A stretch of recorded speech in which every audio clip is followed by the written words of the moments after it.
अस्सलाम वालेकुम उस्ताद साथियों। पूरी सिंधी उस्ताद बरादरी के गुज़ारिश कंस अपील कंस सिंधो में असांजो साह है।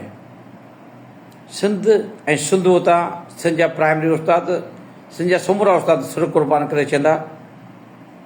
वकीलनि जी जेका जदोजहद हले पई ऐं सलाम थो पेश करियां अमर नवाज़ वड़ाज ऐं सॼे वकील बरादरी खे सॼे प्राइमरी उस्तादनि तरफ़ां त हुननि हिलाली पुट हुअण जो सबूत ॾिनो आहे। सुभाणे इनशाला जिते कराची में दोस्तनि सां वकील दोस्तनि सां मिलियो हुउसि, पर मुंहिंजी तबियत सही न हुई, डॉक्टर खां टाइम वरितलो। अॼु देरि सां टर्न वन खां पहुचुमि। सुभाणे इनशाला बबुले बाईपास ते पंहिंजे उस्ताद बरादरी सां गॾिजी वकील बरादरी पारां लॻल धरणे में शिरकत कबी। सिंध तां सिंध जा उस्ताद सुर कुर्बान करे छॾींदा, पर कॾहिं बि इनशाला आछा न कोन ॾींदा। जे सिंध जे उस्ताद।